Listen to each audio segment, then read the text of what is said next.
unmute. And that should go away. We don't want to make that go away. Yeah, I got it. DX. Get a Dexter sign. They don't see me. Well, welcome again, everybody, to our fourth session in our series for investment management tonight. Will be presented by our expert, Chris Lester, who has been with us for the past 4 weeks and will continue for next week. Program note, the fifth session is 1 week from tonight, next week, and so we'll all be there. And welcome, and now Chris will take us home. All right, good evening. Good evening. All right, let's try that again. Good evening. Good evening. All right, I want to thank everybody for coming back. For those of you that are here and out on the internet, thank you for attending. Today's topic's going to be on investments. I'm going to take us through some slides like we've done before. You know, last week we had Matthew Adams from the Rutgers Plan and Giving. He's a vice president. So Rutgers has been kind enough to promote and present this information. So the purpose is to keep Rutgers top of mind. Let's see if this works now. All right. We had it working before. And now, there we go. So who am I?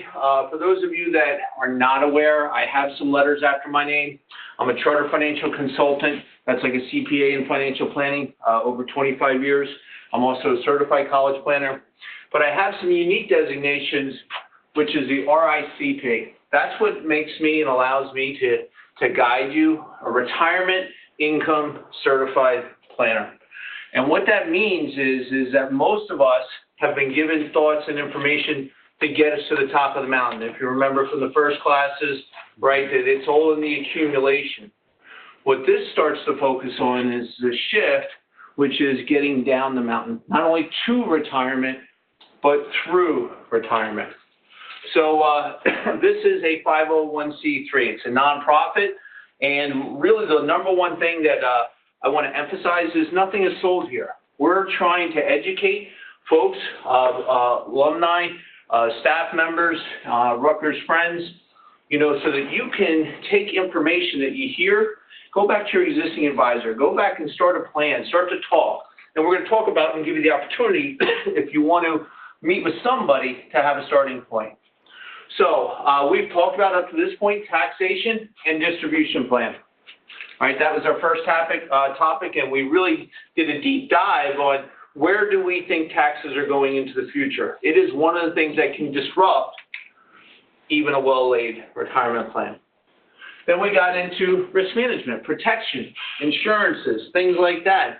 What do you need to know? Health insurance, as we were talking about, you know, both in retirement and post-retirement, or pre-retirement and post. Matt Adams last week talked about legacy planning. I can tell you on an average, 9 out of 10 folks that come into my office do not have proper wills, updated trusts, or documents to fulfill their wishes. Just need to pay attention to get what we want to happen should we pass or become incapacitated documented. So deal with an estate and taxation attorney is prudent. Tonight we're going to talk about investment strategy. And I was thinking about it, and, you know, this is where all the information that we hear out there is around, you know, the financial celebrities, right? What are we seeing on TV? What are the pundits telling us? And it's the accumulation. What is this strategy? This is why Bitcoin, when you hear about Bitcoin, if you invest in this and over time you're going to have so much money. And I had a client come into my office yesterday, and he goes, you know, up until you just started to present this information, I had learned something called the Rule of 72. And the Rule of 72, if you don't know what that is, but that's if you take that number, divided by the interest rate, that's how long it will take for your money to double. So I know if we get an interest rate of about 7.2%, every 10 years our money will double, in theory. But what if that doesn't work? So there's just a lot of rules and things that we need to sort of sift through to say, does it apply to your specific circumstances? And then our last week, as Bob had suggested, we have been doing these every 2 weeks, but because Thanksgiving is coming up, our last class will be next week. So just make sure you mark your calendar next Wednesday, 7 o'clock here, same bat channel. So everybody will be given an opportunity to have a lab session. What do I mean by that? So as part of Rutgers, my agreement with them is that if you have questions, remember we gave you homework on the first day, we gave that form to complete. Whether you do it with me or with somebody else, I'm going to encourage you, challenge you to complete that form. It's homework. It is a chore. Collect the data. Take it back to your existing advisor and say, hey, can we start to take a look? Am I on a good course? But if you don't have an advisor, at the 8 o'clock tonight, everybody that is on this call and is registered will get an email, and you will be able to go on and put your information and say, hey, I'd like to talk to you. There is no cost for our initial consultation or second consultation. One of the things as a fiduciary, if there's ever a fee for me to talk to you, I will absolutely tell you well in advance, right? So it's not like there's some hidden gotcha, springing surprise. This is purely my offer to help Rutgers, to help you. So again, you'll get the opportunity to go on and register, put your information, my staff will reach out to you, and we'll set up a webinar, or I'll invite you into my office depending on proximity. The other thing that you can do is on this link, you'll get that homework sheet that we gave out in week 1, and you go, hey, I have an advisor. Wonderful. Fill out that information and take it to them. Come take some of this information that you've heard and start to say, hey, can you help me to work through this so we can build a plan? It's that important. So we're going to start off our topic today with two brothers, Bill and Steve. These two brothers had very different retirements. First brother had each of these brothers had $500,000 in the IRA at retirement. Both used $30,000 annually for income, but Steve retired 10 years earlier. Steve retired in 1990. Bill, 2000. And we're going to see what a difference a decade makes. So what are the results? So if we go back and look at history and we see the rates of return, in 1990, Bill, his $500,000, able to pull out $30,000 a year. At the end of 10 years, he has $1.2 million left in his account. Who wants that kind of retirement plan? Right, most of us, right? Let's look at Steve. Steve's not so lucky. $440,000 had some negative returns, right, with the internet bubble burst. 10 years into retirement, and his $500,000 worth of $156,000. And so we're going to talk more about that, but those are risks that we're not being made aware of in the accumulation years. And write this down because this is important. So everybody, I want you, if you don't learn anything else, I want you to learn this. You cannot solve distribution problems with accumulation strategies. So let's go through that again. You cannot solve distribution problems with accumulation strategies. All right, so now we're on to the investment section. And I'm going to take us through the three worlds of investment money, the old paradigm versus the new paradigm, two types of investment risk, investment approaches, traditional asset allocation versus active versus tactical, and how to handle today's volatile and dynamic markets. But before I go any further, we're gonna have and I hope everybody, if you're in the internet or on the internet, I'm going to ask you to blow this up so that you can see the whiteboard versus my screen. And see that I have a word here. We're going to make three columns. And I have the word tools. And I'm going to ask the folks that are here in the audience to play along. But I want us to think about what is a vehicle that we contribute our money in week after week, month after month, year after year, that accumulates to a sum that at some point in time we hope to get some of that money back. And I'm going to give you the first one because nobody ever gets it. So this will help stimulate the thought. Social Security. Would you agree that we put our money in week after week, month after month, saving for some promised commitment at some point in time in the future, right? All right, what are some other places where we could put our money to have it be there? We want to contribute so that we can draw on it from in the future. What are some vehicles? IRA. IRA is a tax code. What goes inside of an IRA or a 401k? You mean like mutual funds? Mutual funds, there's one. What else? ETFs. Pension. Very good. That's not one normally people get. What was I heard another? ETFs. Stocks. ETFs, stocks, Bonds. stocks, bonds. What else? What are safe money vehicles? Gold. Gold, precious metals, right? What are other vehicles? Savings account. Savings, CDs, money markets.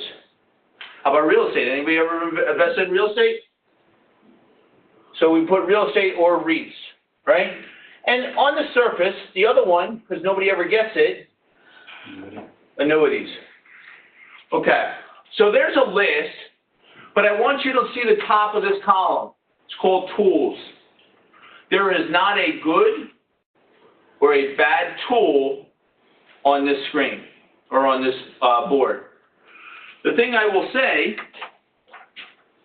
this eraser is a tool. It was designed to do something. If I erase, we go, oh, that's a great tool. It did what it was supposed to. If I take it and throw it at Pat, it's now a weapon, and it's no longer, somebody might have a negative opinion about it. And that's what happens out there in the world, is that people have opinions about tools that may have been used inappropriately. Now, I mentioned this before, and I'll get to this later, but out of these, that's tools. Now, the next column, we're going to write strategies. So that brings me to this slide. What is the perfect investment? Right? When you think about criteria for an investment, what would that include? What do you want from some of these tools? Return. Growth, right? That would be one, right? That's usually number one. What else do we typically, if we really had our druthers, what would we want? Safety. Safety. And then there's one more. Income. Income, I usually put into liquidity. These three things, I can usually blend any other characteristics into those three things. That would ideally, if I could get those three things, touchdown. That would be, in my mind, and most people I talk to, the perfect investment. Guess what? The perfect investment does not exist. You can pick two, you don't get three. The last person that said that this existed, you may have heard of before, Bernie Madoff, in prison, okay? So let's talk about things that might meet this criteria. So if we want growth in liquidity, wouldn't that be a stock or an ETF or a mutual fund, right? How about if we want safety and liquidity, right? Wouldn't that be a bond, right? Maybe precious metals you have to sell, so I don't know how liquid they would be. What if we wanted growth and safety? Well, then we come down here, probably annuities. So here's the thing I'm going to ask you, folks, and this is important, so pay attention here. Let's say I had $1 million portfolio, and we were invested on stocks, and you turned on income, and you started to draw week after week, month after month, year after year, in income. And that account went to zero.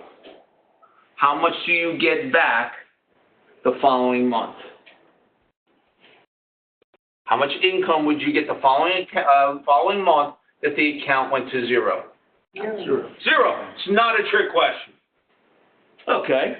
Let's say that you had a structured bond ladder fund, and you started getting income month after month, year after year,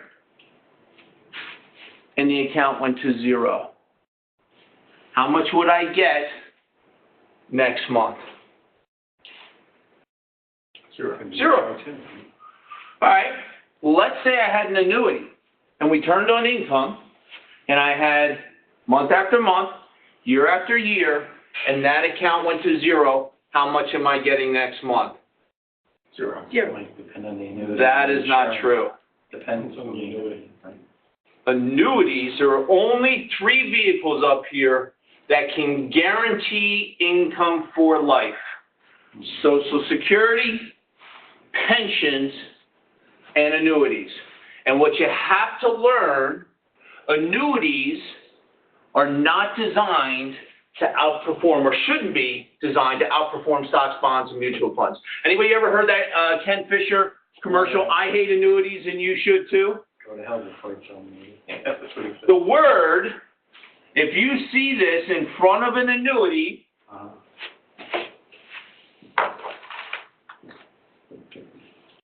is variable. If you see that word variable in front of a mortgage, in front of an annuity, or in front of life insurance, I don't want you to walk, I want you to run. Okay?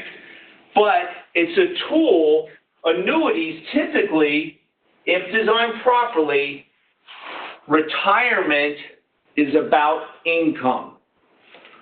Retirement is about income. It's about income. So anybody remember that old ING commercial where what's your number? What's your ING number? And if you walk around, everybody have a different number? Right? That was a commercial, and I used to look at that and I'm going, oh my God, that's brilliant. But that is only half the goal. That's only getting up to the top of the mountain. So what the financial industry has done is they've brainwashed us in believing that solving our problem is purely about accumulation of assets. And that is only part of the problem. So we've talked about now tools, strategies, and this last column is goals. Financial planning 101, what are your goals? What do you want to do? What does retirement look like for you? Where do you want to be? Do you want to stay in New Jersey? Do you want to move? Do you want to travel? Do you want to visit the kids, their grandkids? Do you want to work? Do you not want to work? Do you want to volunteer? Do you want to give back? Goals. When folks come into our office or when you're sitting with your existing advisor, you need to get to know them on that personal level. Because at the end of the day, what is the most important column on this board right here? Of the 3, what's the most important one? Goals. Goals. In 25 years of doing this, I've never had anybody come in here and say, my ETF fund is the most important thing to me. Never. They are tools that allow us to create strategies to reach our goals. And the way that we do this is by reverse engineering it. Tell me where you want to be. We'll then figure out a strategy and then select from the list of tools to help you to get there. That's the correct way to approach investments in retirement. Does that make sense? All right, good. So we've gone through this safety, right? So we have CDs, insured deposits, government bonds, fixed annuities, life insurance, at risk. At risk means you can lose your money. Corporate bonds, municipal bonds, ETFs, mutual funds. There's that word. Variable annuities. Real estate, REITs, commodities, gold, silver, metals. Dave, structured notes, right? So these are just things where we can put our hard-earned money in hopes of getting a rate of return into the future. So there are 3 worlds of money. There's 3 industries up there: banks, insurance companies, and Wall Street. Which one of those, of the 3, want your money? All of them. All of them. and you just have to go into it with your eyes open. That's why dealing with a fiduciary is important. Your advisor, if they're held to that standard, can be neutral. I play in all those yards, right? I have no preference. Three worlds of money. Why banks? Well, short-term liquidity, emergency savings, principal protection. So, types of vehicles, checking, savings, CDs, money markets, loan options, mortgages, HELOCs. How about Wall Street, right? Risk versus reward, upside, downside, various liquidity. Types of vehicles, stocks, bonds, mutual funds, variable annuities, ETFs, REITs, precious metals, commodities, structured notes, alternatives. Let's look at the insurance industry, annuities and life insurance. So just understand what we're trying to accomplish, and then we can go back and pick what we want to meet the goal. So how has investing changed? So here's, I think I shared this at the first class, but it bears repeating. My parents, not so much, but my grandparents and my great aunts used to get what I call mailbox money. That's when they got the Social Security check in the mailbox, and that's when they got their pension check in the mailbox. That money came every month. They didn't have to worry about investing. They just had money was coming. That was that income stream.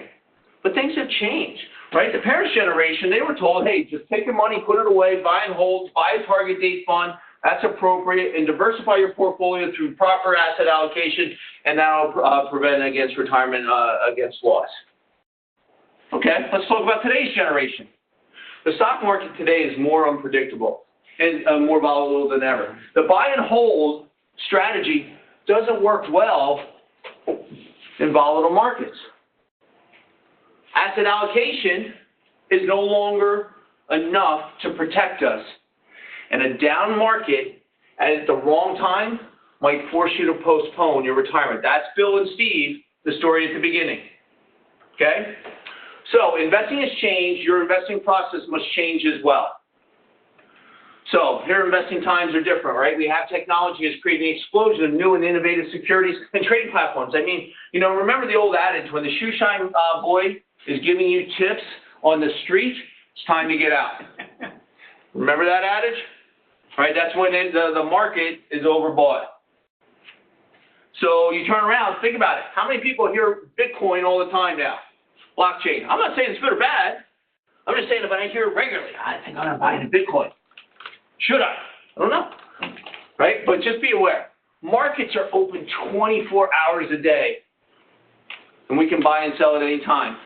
However, traditional risk management has not adapted and has changed very little in the past decade. So risk management, developing a plan, risk management is not, or is about harnessing the new technologies, investments, and redefining the risk-reward relationship. Use portfolio managers that utilize these new securities and technologies, and designing portfolios that are not fixed, but are dynamic and move in concert with an ever-changing financial market. But here's what I know. All long-term investors have these two goals. A, be comfortable. If I'm in retirement, I don't want to be stressed, laying in bed, looking at the ceiling, worrying about, will I run out of money? And whatever we're comfortable with, then define a strategy that gives us the highest compounded rate of return. Does that make sense? Right? Whatever our comfort level is, then let's find the highest return based on products or tools in that arena. So the keys of compounding return. This is something, I think I've shared this before, but I'm going to share it again because I think it's important. I've researched it. I can't find any evidence that he said it, but I'm going to say that he said it anyway because it sounds important. Do you know what Albert Einstein said the most powerful force in the universe is? Compounding. Uninterrupted growth, velocity, exponential growth. Yet we as Americans consistently interrupt compounding.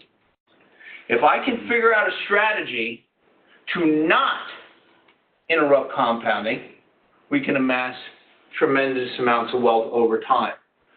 But one of the things, and I think I showed it once before, there are three things that interrupt compounding. Capital purchases.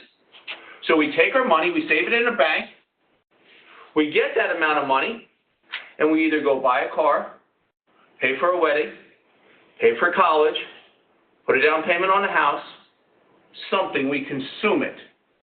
And when you consume it, we then take a step out of line, go all the way to the back of the line, and we start compounding again. So that's capital purchases is the number one biggest mistake that Americans make in saving and amassing wealth. The second, fees. Nobody can invest for free. Fees are not an issue in the absence of value, but fees can be a drag on any investment strategy because they come out and interrupt compounding. But although fees are mild nuisance and annoyance, anybody want to venture to say what the biggest culprit, the biggest risk to our compounding growth and wealth? I talked about it at the first class. Taxation. It's the taxes, it's the taxes, it's the taxes. So one of the things I stressed at the first class was creating and building tax-free income. Roths IRAs, Roth 401ks, or does anybody remember what 7702 of the Internal Revenue Code was? Cash value life insurance. Those are the tools that can allow you to build and not interrupt compounding if done properly. So, the keys to compounding returns: avoid risk. This is the other thing I've learned. 25 years, I've just picked up some things, and these nuggets is what I share. There's more money to be made in avoiding the losses than there is swinging for the fences. What I see time and time again is folks want to invest in that Bitcoin. If I'm your age, Doug, have at it. Right? We got time. But if I'm a retiree, pre or post, slow down. The analogy I have, anybody ever been to Great Adventure? Yeah. Anybody been on a roller coaster? Mm-hmm. How many people are signing up to go on that this weekend? We're getting closer to retirement. I'll let my children go on that now. I go to Disney World, I am perfectly content getting on that train that just goes flat and around the park and I don't have to walk. That's just, as we get older, we have to rethink what we've done that's got us to this point. And then we want to achieve true diversification to manage risk. Okay, so is your portfolio truly diversified? Many investors lost 30, think about these numbers, to 50% in 2008. How did that happen when their portfolio was diversified? True diversification only takes place when investors protect themselves against all investment risks that lead to market loss. So there are two types of investment risk. The first is unsystematic risk. So here's the analogy that I give. Anybody heard the adage, don't put all your eggs in one basket? Mm-hmm. There's wisdom to that, because you know what? Some farmer at some point in time went out to the hen house, collected all the eggs that morning, was walking back to the house and tripped and fell and broke it and lost all the eggs and got in trouble with their wife or with their parents. That happened. That's where that phrase came from. We all know intuitively that I am not going to take everything that I own and save and put it into one stock. Because the risk is the employees could go on strike. The CEO dies or product failure. Scandals, poor management, malinvestment. Part of my aha moments in my career, one of which was my mother. My mother retired from AT&T. I managed all her assets. She listened to me on everything except her AT&T stock. She was emotionally attached. She says, it's AT&T. What could possibly happen? To this day, if I had a nickel for every time she said to me, I should have listened to you. Right? That can happen. Companies can change. All their eggs in one basket. So, let's talk about an unsystematic risk case study. I had a client walk into my office earlier this year. They work for this company, and I said, I'm going to show you this next slide, and I don't want you to be offended. But he went through this. He turned around and worked for Citibank, Citicorp, and here we turned around and watched that this almost became worthless in 2009.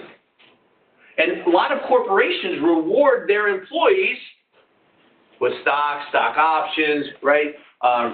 Restricted stock sales, right? All kinds of things to entice you to say, hey, there's that golden pot at the end of the rainbow.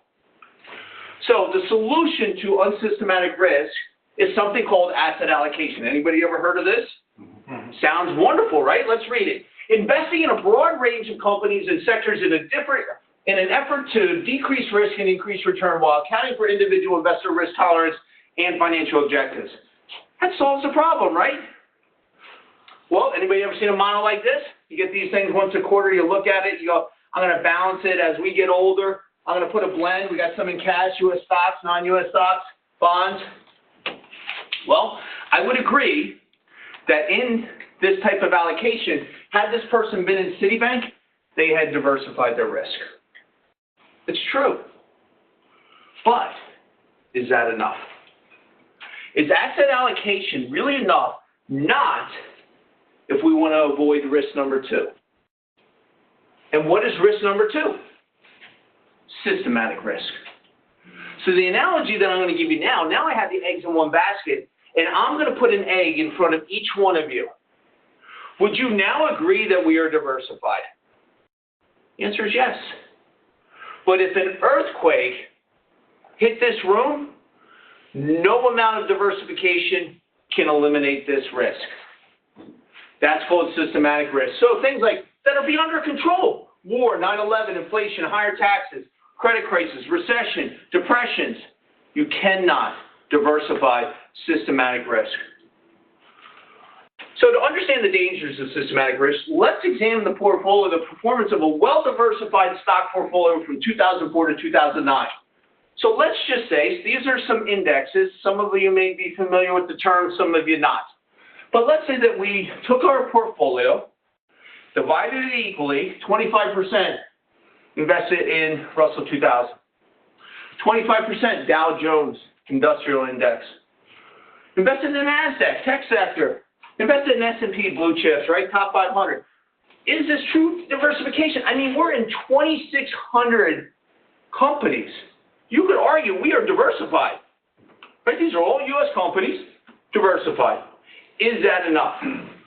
Well, the whole portfolio, 2004 to 2009, everything tanked. Because you cannot diversify away systematic risk. So asset allocation or traditional diversification alone was not enough to prevent a catastrophic loss. So when you look at these conservative models, cash, bonds, stocks, as you get closer, maybe you've seen those target date funds, you've seen those life cycle funds, right, that you're starting to shift more into bonds than you are into stocks and equities because bonds are safe, right? And I just had this conversation with 2 people yesterday and 1 today. Going to give you a quick lesson on bond basics. You have to understand this.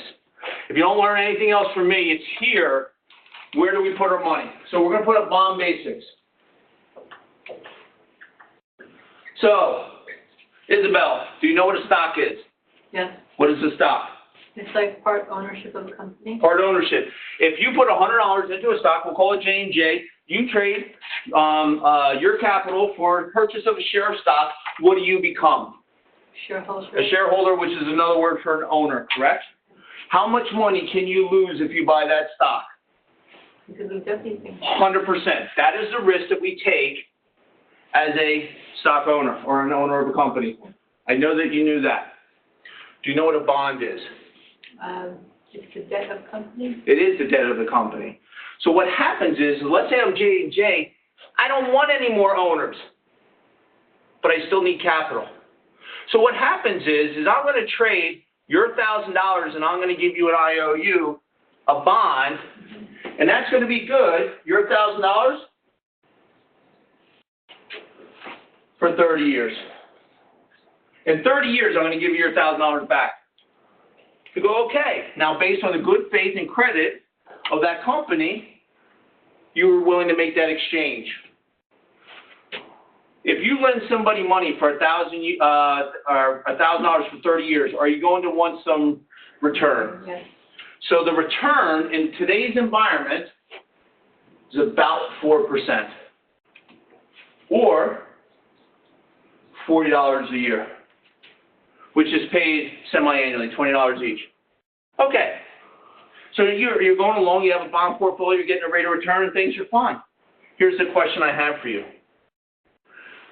Are we in a low interest rate environment right now? Right now, I would say yes. Yeah, I would say historically speaking.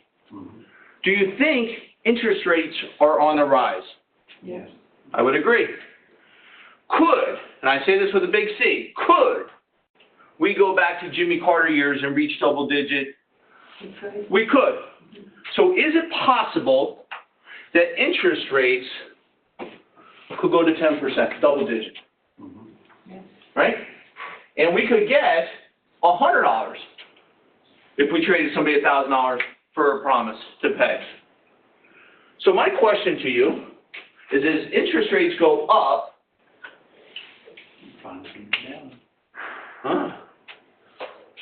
let me ask you a question, Isabel. Would you rather have $40 or $100? The $100. $100.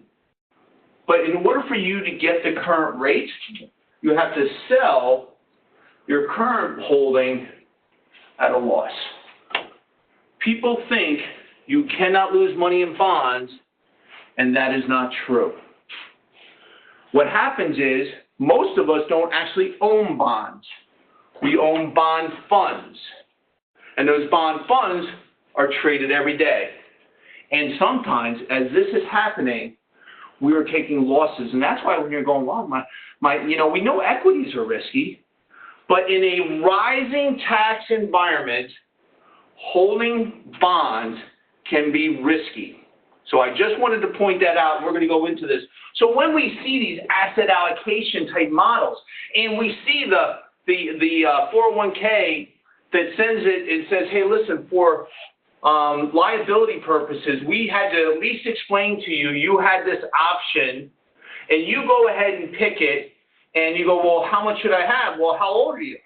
I'm 55.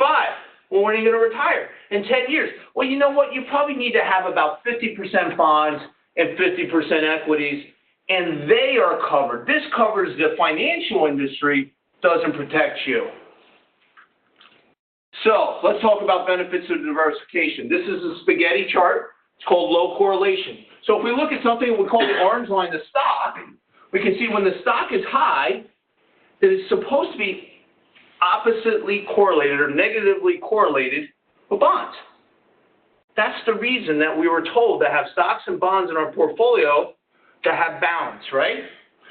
What this is saying is that it will give us a portfolio that will smooth our line, but no amount of diversification can diversify away systematic risk. Okay, so understand that what has worked till now might not protect us if we have corrections that come. So, traditional wirehouses approach, this is a 2008 example, moderate portfolio, 60% equity, 40% fixed income, lost 24%. Suppose you had $1 million saved in your 401k, you just lost $240,000 overnight. Oh, 2008, this is even more, this is Morgan Stanley here. U.S. equities, emerging markets, international equities, investment grade fixed income. So this is even more diversified, 28%. And then the last one is on the way up. This this pie chart didn't blow up correctly.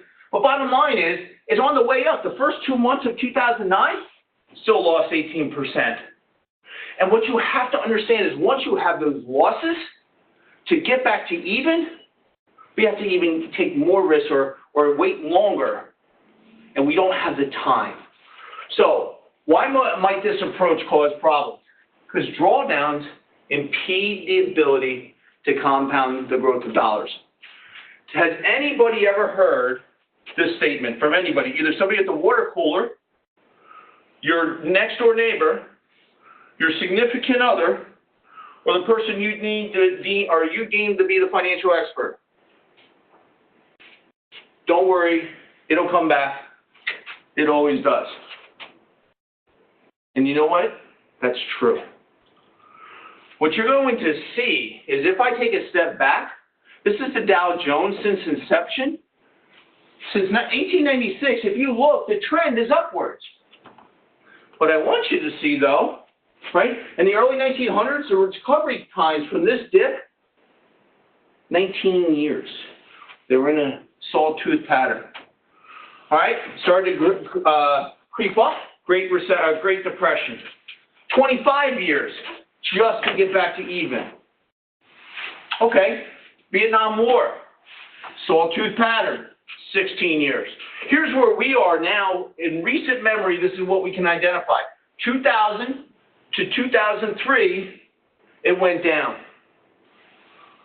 2008, 2009, 1 year, housing bubble burst. We are up around here right now. I believe that the market over time will continue to go up. It will. There's absolute fact. But we are going to hit some snags along the way. And this brings me back to the point I made before. And I'm hoping that for some of you, the light bulb goes off. There's more money to be made, or just as much money to be made, if I can avoid the losses in the first place. If I didn't have that downswing, if I didn't have that downswing, if I just missed it and got a reasonable rate of return on the way up, I can avoid that. And that is absolutely possible in today's environment. So the lost decade, and this is again where I had an aha moment. I had a client walk into my office in 2012. Mr. Scully said to me at this point in time when he showed me his IRA statement, $1 million, 50 years old. I go, pretty impressive. He goes, yeah, not so much. I just got back to even. Because he goes, I had $1 million when I was 40 years old. And that's when it hit me. He had lost, and it hit him too. He had lost 10 years. Now, here's the thing I want you to understand. If we have a correction and the market falls down 48%, you got to earn 50%, you got to earn 100% to get back to even. Let that sink in. Okay, the market fell 56%. We got to earn 109 to get back to even. Avoiding losses in retirement are absolutely critically important. Not taking that risk. So as much as you hear it will come back, I don't disagree. But I'm not Doug's age. I'm 55, I'm 60, I'm 65, I'm 70. And I still got 30 years on this planet. And that money has to last for all of it. So this just always puts the math to it. So 50% downturn, I need 100% recovery, and depending on the rate of return, determined. So hey, if I can get 12%, these are Bernie Madoff returns, I can get back to even in 6 years. If you go, hey, I don't invest with Bernie, 50% at 5%, a reasonable rate of return, take it 14 years just to get back to even. So understand, avoiding those losses in the first place are critically important in planning.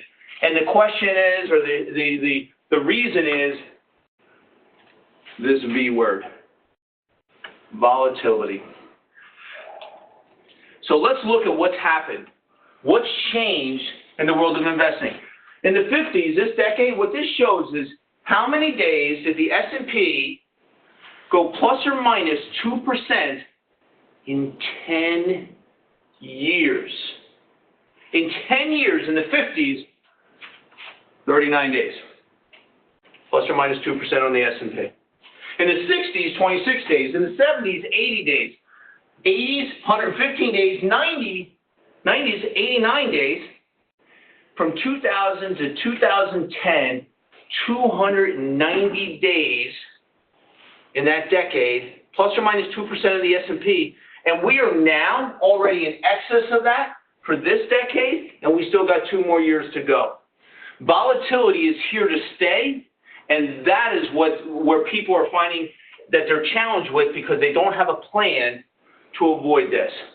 So how do we manage systematic risk? Principal protection programs.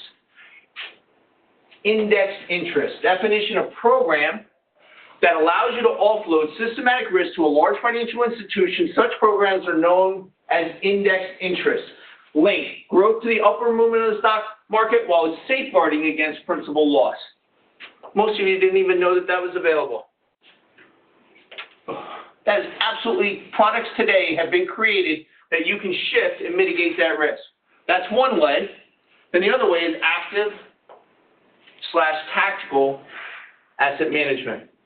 Definition of risk management system that adjusts holdings and make changes in an attempt to own the proper holdings based on different market conditions. We'll get into this. So here's what I use because, you know, in my mind and the way I explain it to clients, in the world of investing, there's really 2 different philosophies. And neither are right or wrong. You just have to know that they exist. One is passive buy and hold, which we saw the market will always come back. If I were to give an analogy, that would be like I was going to get on the plane in Newark, fly to San Diego, California. I know there are storm clouds across the country, storms, tornadoes, everything, and I'm going to barrel right through them. We'll get there. It's going to be a bumpy ride. Hold on, right? You might want to drink some wine while you're on the plane. That is passive investing. Buy and hold, we're going to get there, and whatever happens, happens. Don't worry, we're going to be fine. Active management allows somebody, a guide, along the way, say, hey, I see some storm clouds ahead. We can go down. We can go up. We can go around. We can put conscious thought to it. So it just depends on what stage are we in and what strategy should we start to consider. So, all of you, it's Daniela? Yep. Daniela, you and I have never met, but I'm probably pretty certain that you have a thermostat in your house. I do. That thermostat in your house, I have no idea, but I'm going to venture somewhere close to a regular temperature of about 68 degrees. Okay, give me that. Let's just say it's 68. If you went home today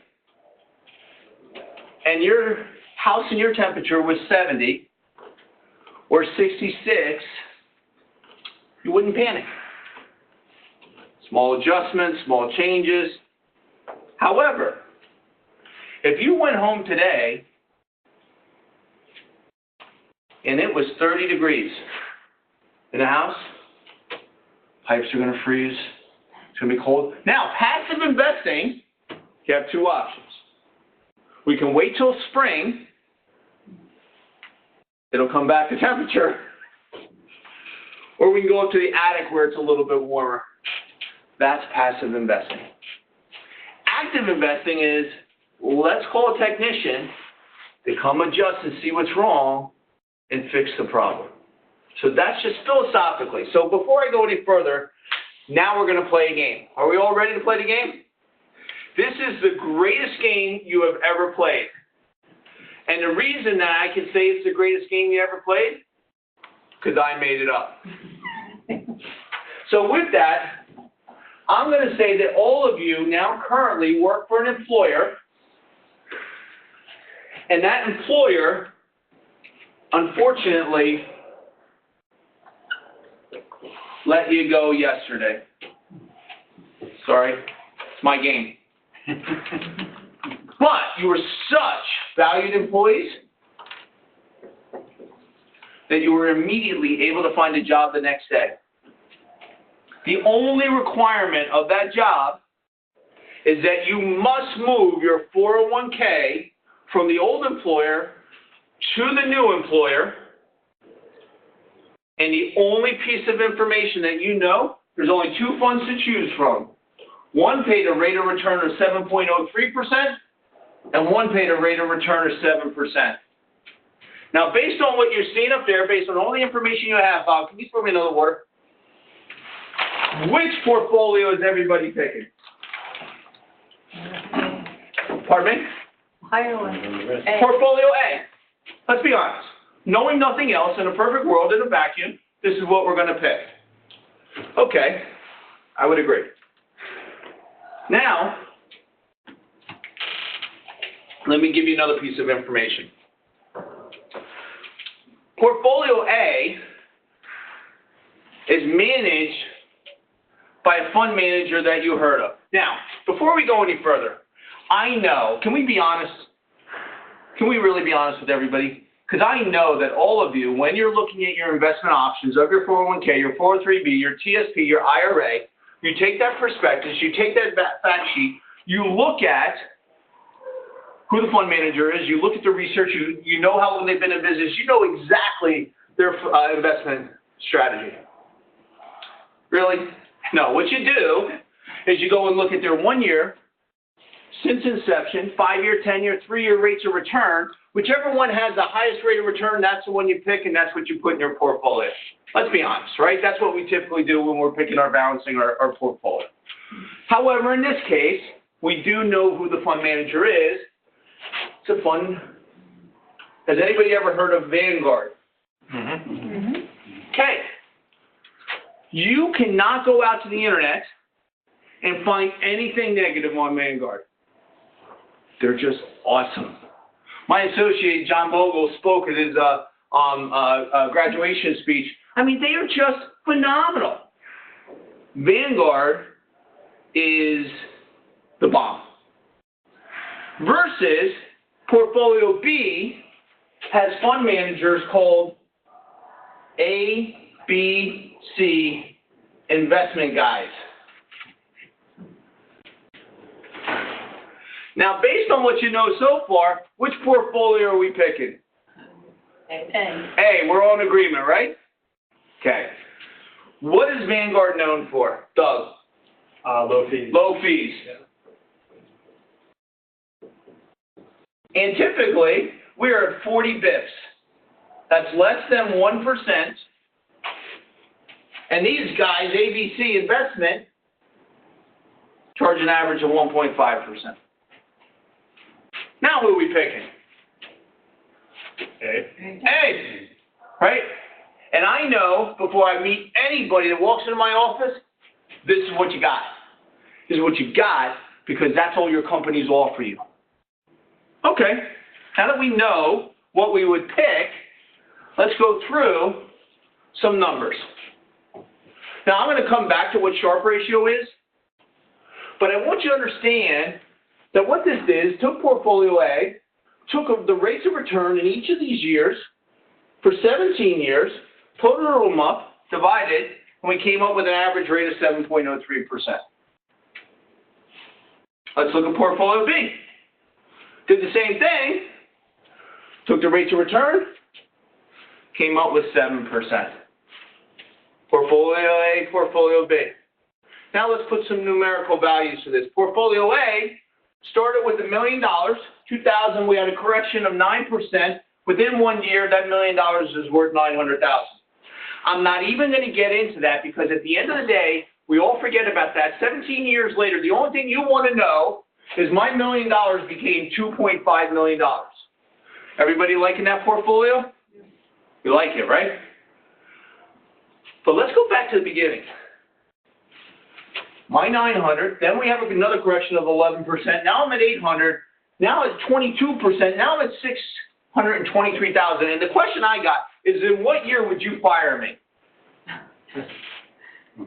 But the folks that hold on can remove emotion from the equation were able to end up with this because they had time. Let's look at portfolio B.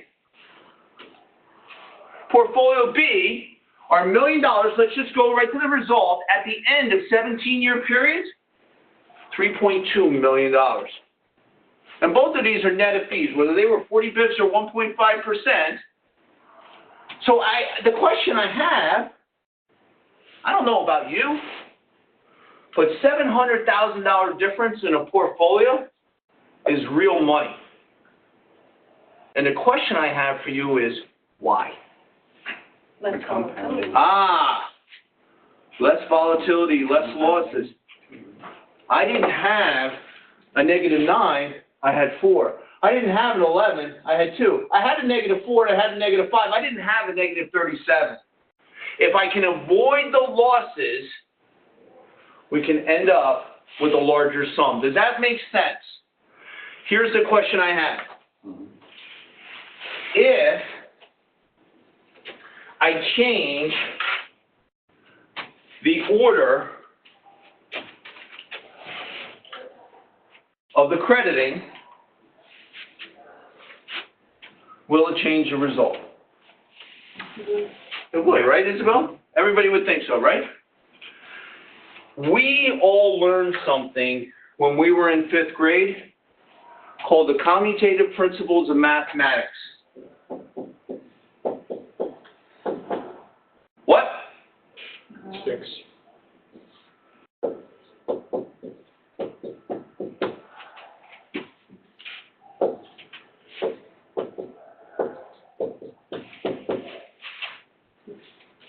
The order does not matter.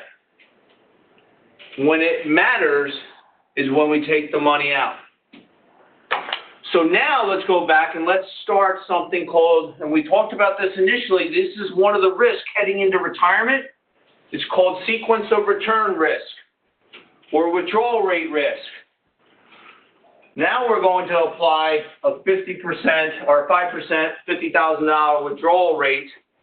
Now you entered into retirement like Steve did in the year 2000, needed that money 17 years into retirement, and your portfolio is worth $396,000. Versus ABC investment guys, we didn't have the losses, able to pull out $1 million or $50,000 and ended up with $1.4 million. Now, based on that, what portfolio do we want? B. B. And it's available, but it's not available through your work, 401ks. Now listen, I just wanted to make a point. Active has a place. You just have to understand it. If we can avoid this along the way, that's the goal. Retirement is about income. And as soon as we turn on income, all the rules change. Okay? So, I told you I was going to come back to Sharpe ratio. What is Sharpe ratio? This is a little squeaky, so apologize for that. There we go. Sharpe ratio is the average rate of return minus the risk-free rate of return divided by standard deviation. What the heck does that mean? It means, are we being rewarded enough for the amount of risk that we're taking? And when we have a lower number, it means that we are taking too much risk to get the return. And typically when I do an analysis, I am looking for about 0.75% or higher to make sure that the reward is worth the risk. There's some other terms that are very, very important when we're doing an analysis or we're understanding our holdings. The two terms, I just used one of them. One is called standard deviation. We learned this in statistics. It's a dispersion from the means. Basically, here's what I know. Every time we look at our prospectus, the marketing brochures from the companies, what do they tout? Success. Our average rate of return. Aren't they looking at our average rate of return? Let's go back to our portfolio, right? Isn't this what everything's going to show? And they're allowed to show this. Did it show all that? No, they show, look at our 10-year average. Isn't that great? That's not how money works. This is how money works. Right? So standard deviation is a dispersion from the mean. So if I have an average rate of return of 7%, but I have a standard deviation of 14%, what that means is that it could, on about 68% of the time, we could end up with something in between 21%, 0 and 21. About 95% of the time, 0 and 35. So your $1 million could grow to $1.3 million. And you're high-fiving everybody. 98% of the time, this is now within the range of probability, could go almost a 50% gain in that portfolio. Oh, sign me up for that. I'm going to buy my own island. That's my retirement plan. Oh, you mean I can lose money? Let's look at the other side of that. Negative 14, negative 7%. That's 68% of the time too. Negative 21%. That's 2 standard deviations. Within 3 standard deviations, 35%. Or if I had $1 million, it could lose $350,000. And most people have no idea that they are in holdings that have this amount of risk. And then the last piece of data that we're looking at is something called beta. Beta is just a measurement of the market. And if the market is in and of itself efficient, one buyer, one seller come to an agreement, they negotiate terms, no middleman, that's as efficient as it gets, right? As soon as somebody steps in there, in between there, we're less efficient. We like to see betas, if the market is 1 and that's pure efficiency, less than 1. So a beta of 0.8 would be good. If I say a beta of 1.2, means somebody's taking above average risk to try and beat the market. So these are just terms that when we're looking at our holdings, within our 401ks or IRAs or our brokerage statements, that we should become familiar with. And what I find is most clients that walk into my office have no idea about any of this. And they go, why isn't their financial advisor talking to them about it? Because it's complex? You need to know that. This is the world of investments, at least as a rudimentary and basic level. Okay? So that talks about that. And we're going to talk about withdrawal rates. And it just shows that, look, buy and hold, real perfect withdrawal rates from 1872 to 2014, 80% of the time, the S&P buy and hold, did 6.1 to 8%, 90% of the time, 5 to 7.2, 95, 4% for buy and hold versus 6% with tactical, and 3% for versus about 5.5%. So just give tactical asset management some consideration. There's a lot of negative press. Warren Buffett, arguably one of the smartest investors ever to live, will say, buy and hold. 100%. Most of us do not have Warren Buffett money. That's just my understanding. So just as we're looking at it, it's not that it's wrong. Just understand that you should have an awareness of what you're doing. What is the strategy that you're implementing to accomplish the goal? And most folks are doing, I ask them, why are you in this? I had an advisor, I had a client come into my office last week. Absolute truth. Had muni bonds. Now, if on the surface, what is the benefit of muni bonds? Tax-free income. Now, when we learn from our taxation on our first class, we consider true tax-free means it doesn't trigger Social Security and provisional income. But that even being aside, if the strategy for muni bonds, which I don't disagree, it's a strategy that can create tax-free income, doesn't solve the Social Security problem, but it should never be inside of an IRA. This client had muni bonds in his IRA. Was that your decision or your advisor's? So I had no idea. You negate all the benefit. So just go through and understand what you got. So 21st century portfolio strategy, all long-term investors have the same goal.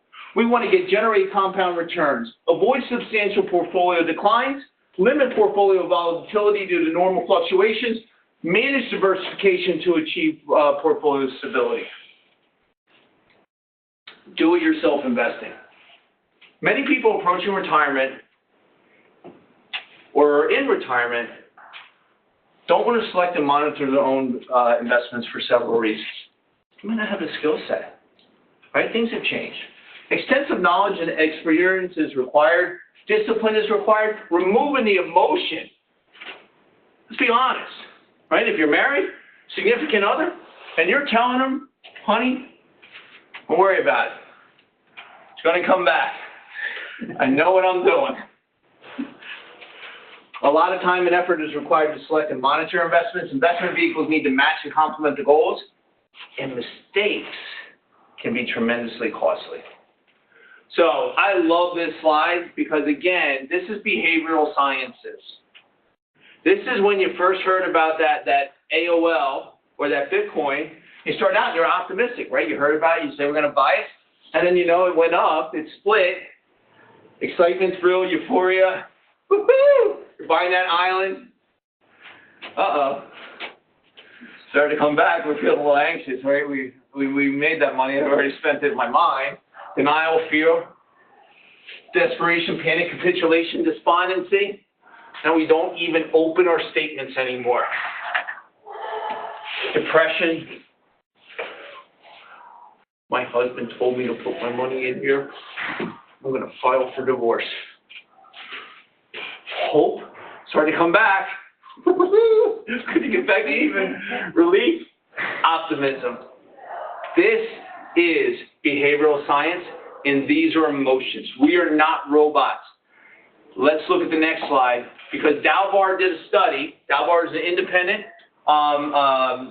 analytical group, and they said, look, behavioral economics is killing you. The investor returns of 30 years in equity funds has done a paltry 3.79%.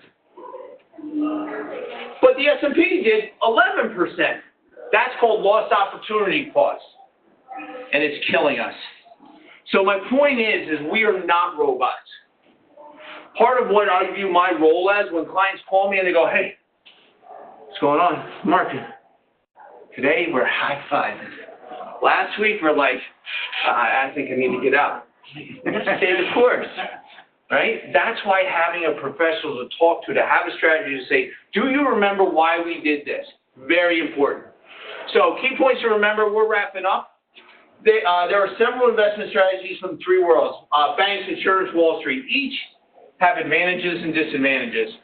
It's important to have a realistic understanding of how markets work and the proper risk management style system in place. And consider working with a fiduciary. That's a guy that has to put a client's interests ahead of their own. Critically important. Not all advisors are held to that standard. The industry is getting better.